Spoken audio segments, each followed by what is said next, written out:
Hi, I'm Gary Croy. I taught here at Berea High School from 1966 to I retired in 1995. I've done a lot of alumni tours starting way back in the 1970s, and my earliest alumni tour was a class that graduated in the 1930s. I still continue to do the tours even after the two schools were merged for students who graduated. My latest one was 2009, I think class of 2009 that I did this past summer. One quick note before we start the tour is beneath us here at the boys' athletic locker room. And during the 1950s, or after they built this building, it was designated, this wing, it was designated as the fallout shelter in case of a nuclear attack. The capacity for the fallout shelter was 304 individuals. And little did they know then, if there was a bomb and nuclear fallout, they would probably have been down there for years, and would give a new meaning to the word hunkering down. Okay, thank you. Look forward to the tour.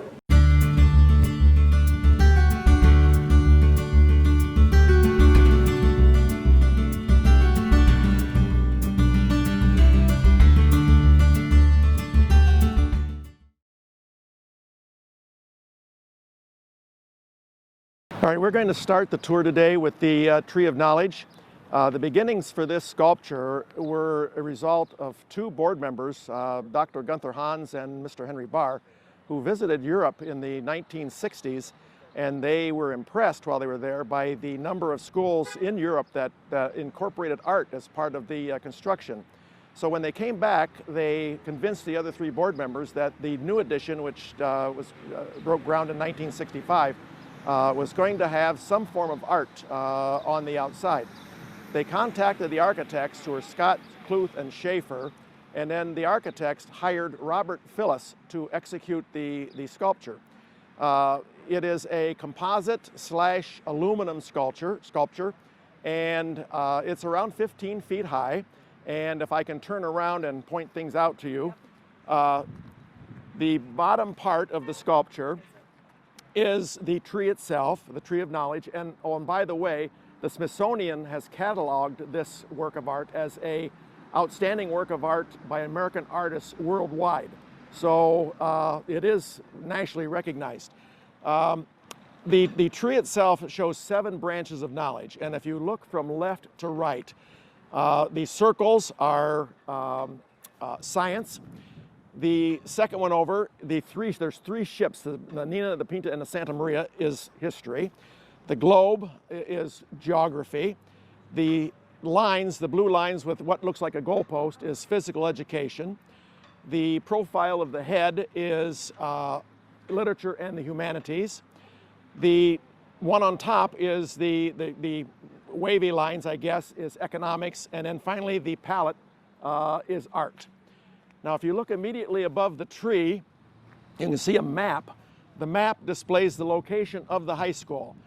In the upper right-hand corner of the map, you can see a small building that's there. And then on the left side and down through the middle of the map is a depiction of Rocky River flowing away from Baldwin Lake and Wallace Lake. Both of those were quarries back in the 20s, 30s, 40s. They're now closed. It's now part of Metro Parks. Behind the map and above the tree is the depiction of Cleveland Metro Parks. The little triangular forms on the 2 bars represent the pine trees. They were painted green in the original sculpture, but 50 years of outdoor weather has taken their toll on the paint. North of or above the map is a curved form, a cast aluminum curved form, which is Rocky River flowing to Lake Erie. If you look closely, you can see fish in the water, along with air bubbles that he depicted there. To the right of the river is a representation of Cleveland Hopkins International Airport, and to the left is what is now Glenn Research Center, but then it was Lewis Research Center, NASA. So that's the Tree of Knowledge. It is a unique sculpture. It's one of a kind, commissioned by the Board of Education. Interestingly enough, there were critics of the sculpture, nothing about the composition of the work itself, but there were people in Berea and some on the staff who complained that the cost of the sculpture, which was $25,000, was twice as much as they paid a classroom teacher. I can attest, since I was teaching here at the time, that that is absolutely true. Okay.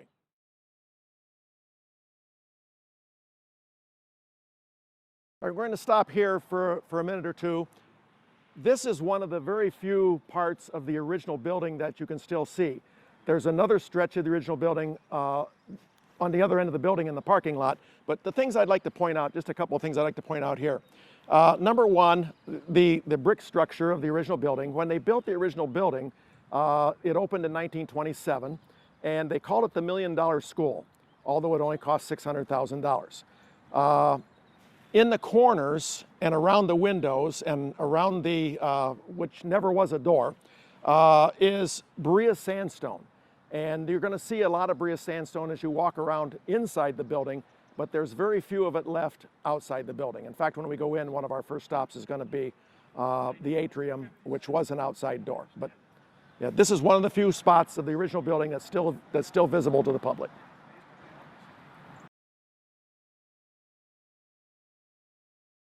Okay, we're going to pause here for a minute to show you the Alumni Hall of Fame.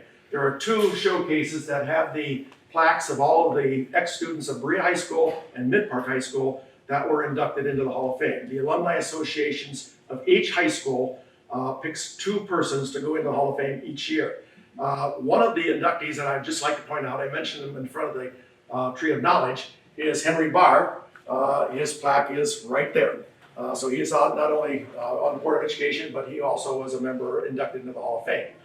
Another thing I want to point out while we're here is the aluminum pieces that you're going to see several places throughout the building.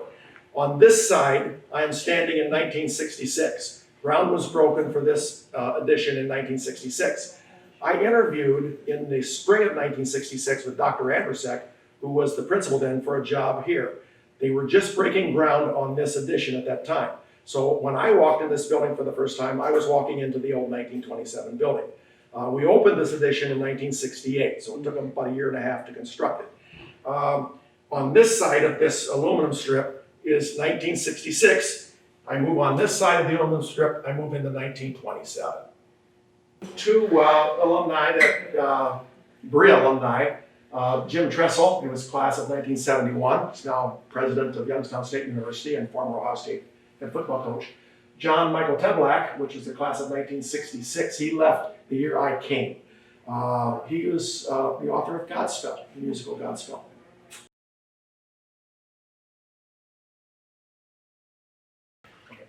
This is one of the original outside entrances to the building before they put on the 1954 edition. And again, the aluminum strip across the floor. Here I'm in 1927. Here I'm in 1954. This entrance originally had 3 doors, but they took out one of the pillars in the 1970s because they couldn't get the wrestling mats through from the practice room to the gym. So that's been altered a little bit. The main thing about this, though, is that this is Berea stone. This is one of the areas that I had really had a lot of high hopes that and it was brought up during the meetings with the architects, the community group, but they simply said they didn't think that they could be able to move this whole piece to the new building. But this is one of the outstanding uses of Berea stone that you'll see anywhere. So an original entrance to the building, Berea sandstone. Okay. This is the main gymnasium. It is named for Bob Purdy. Bob Purdy was athletic director. In fact, he was athletic director when I started working here in 1966. And I worked with or for Bob because I was faculty manager of athletics at Berea High School from 1967 till the day I retired. One of the things about Bob was that he was the athletic director for 5 buildings, 3 junior highs and 2 high schools. He did all of the scheduling, all of the officials, all of the buses, and he probably is one of the most efficient men I've ever run into in my life, and well deserved of this honor. One of the things in the new building that I kind of hope that they might do is to move that picture and those letters over to the new gym, because he certainly deserves this honor. Very, very efficient, very effective man. Okay.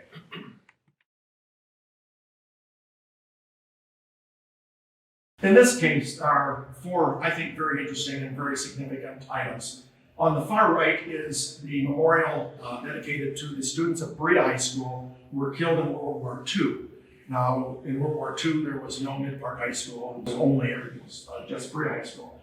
And there are a lot of names on that plaque that are old-time Berea names. Vincom, Kennedy, Judgeberg, and Kushlak.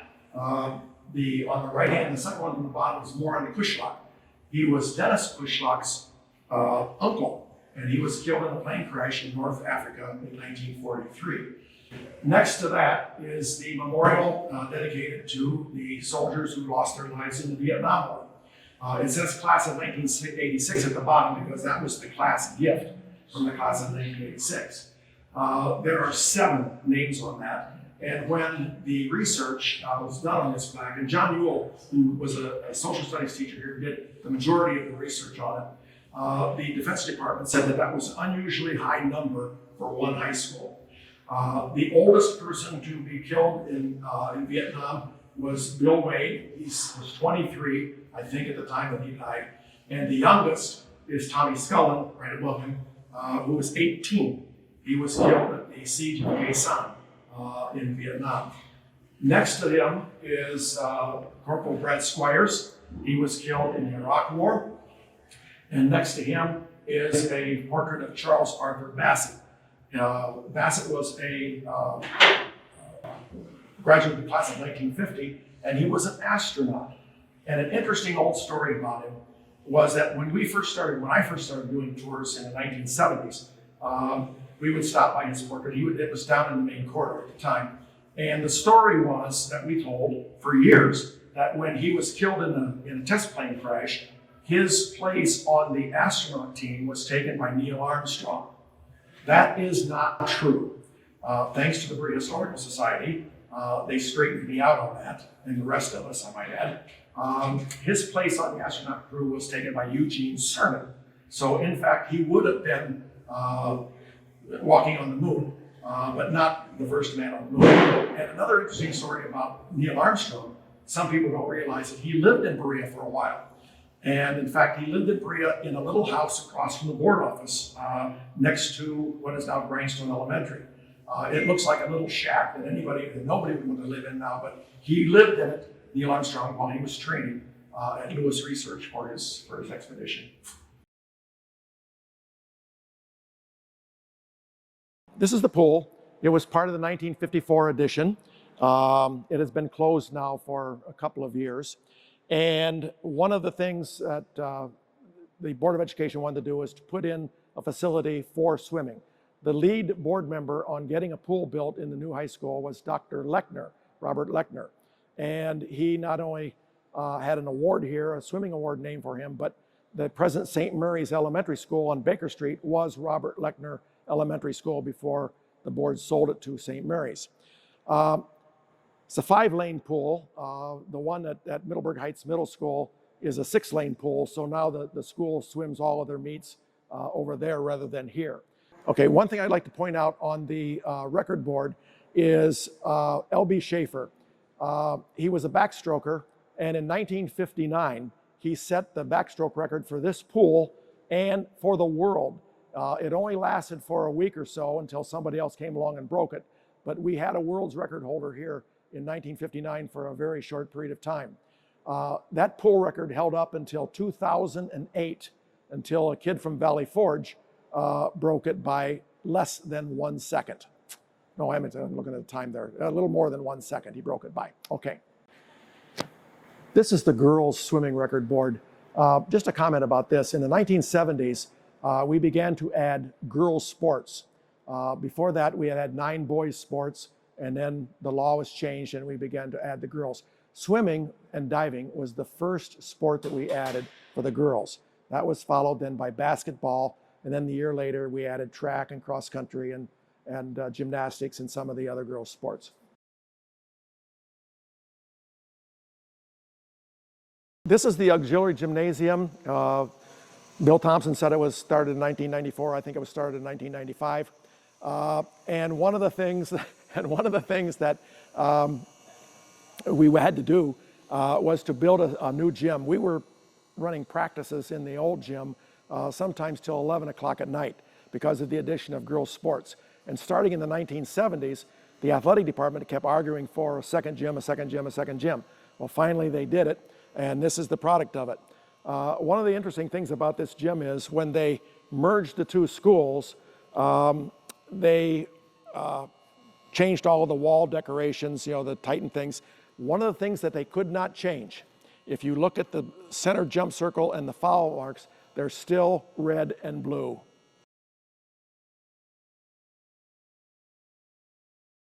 We're in the cafeteria. This was added and opened in it was started earlier, but it was opened in 1965. And it has been serving as the cafeteria ever since. So it was added onto a courtyard that if you look through those windows down there, you'd be looking into a courtyard. And we'll be able to see part of it when we go downstairs. But it's just a cafeteria.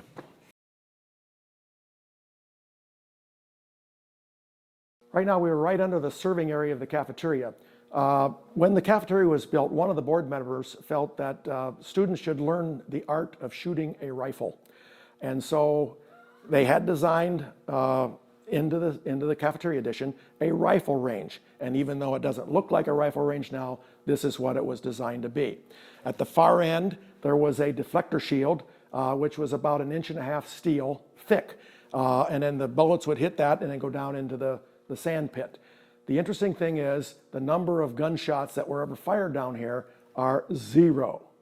However, I can't really say that for sure because one of the alumni tours that I did a number of years ago, one of the persons said that, well, the Berea police came down here and used it for pistol practice.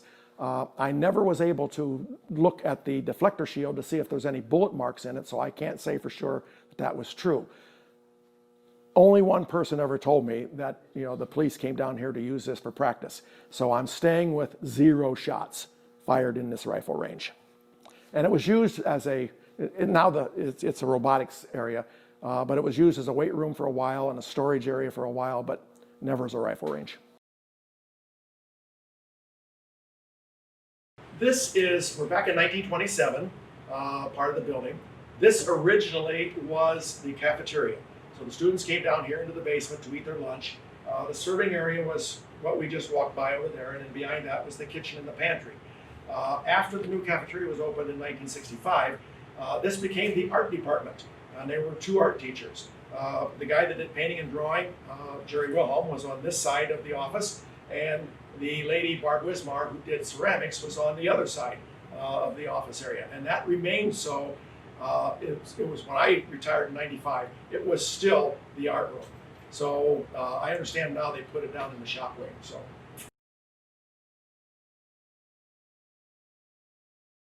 This is the cornerstone of the original 1927 building, which we are in right now. The names of the board members at the time are on there. One of them you might be interested in is J.J. Basil.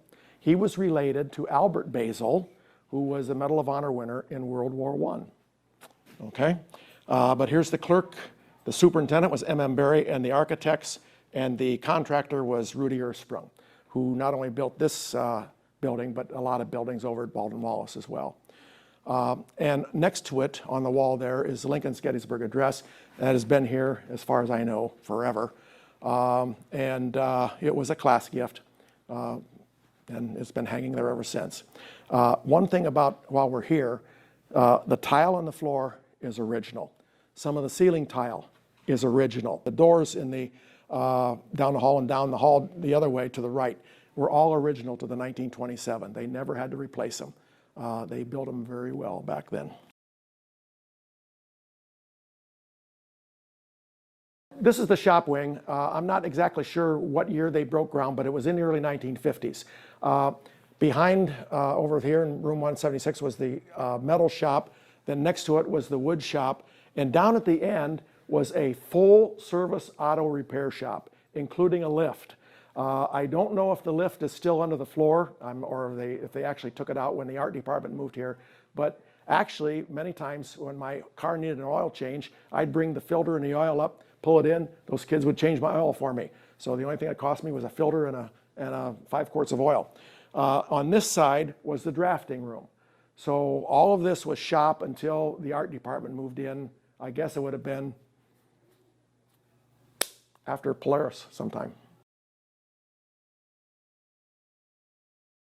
This is the courtyard. The original building was built in the shape of a U, and this was all open. There was no classrooms here. The chimney, and it's hard to see it and you can't see it from here, during the 1980s they reduced it. They lowered it 30 feet down from what it was when they originally built the building. But nothing actually goes on here, even I don't think when the building was new, that very much went on. One of the interesting things about this section of the building is that it was not part of the original structure. Again, there's the metal strip across the floor separating 1927 to 1952. They added this part of the building to take care of the typing, shorthand, and business education classes. Peggy Sankey taught in this area. Now it's all part of the music department. So this whole area was not part of the original building.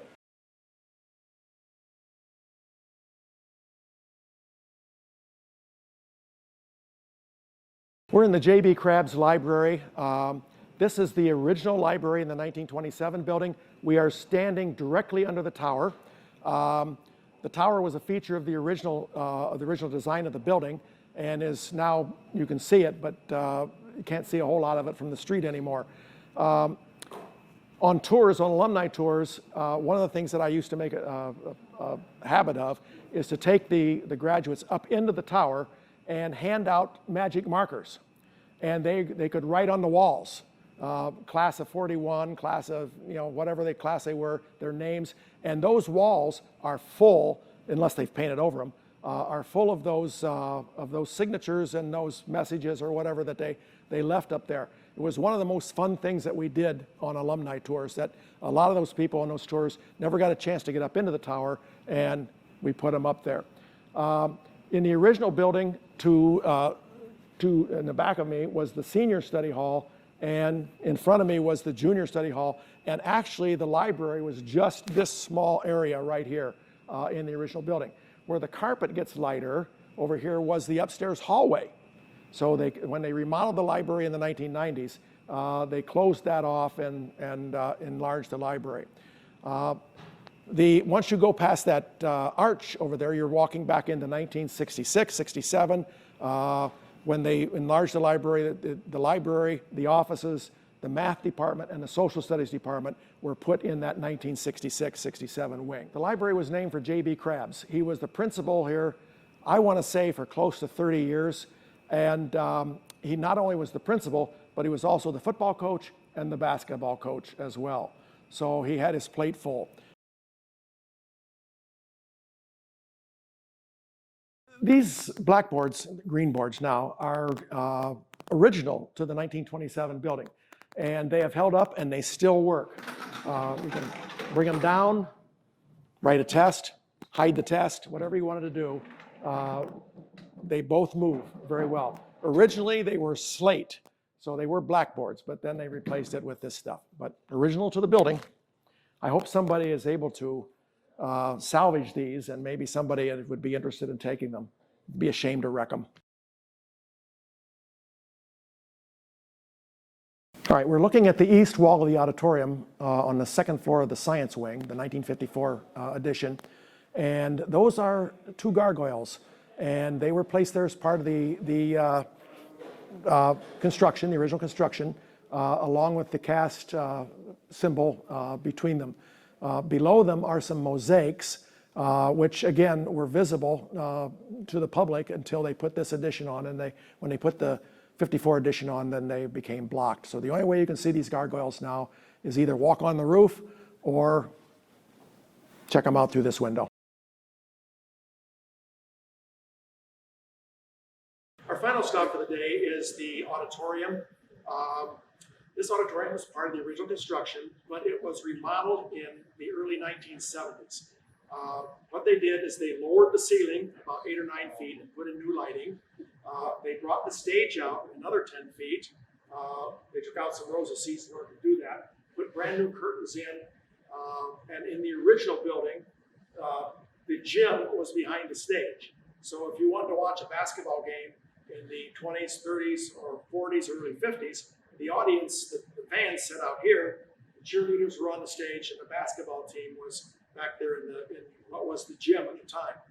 If you ever walk into that gym, up until a few years ago, they had the backboards up.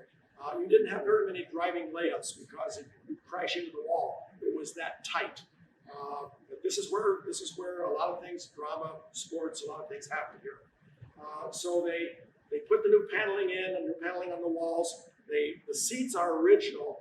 They reupholstered them and brought those back. In fact, they've done that while I was here. They reupholstered the seats twice. And the only thing that you can see in this auditorium that was original to the construction was the balcony frieze.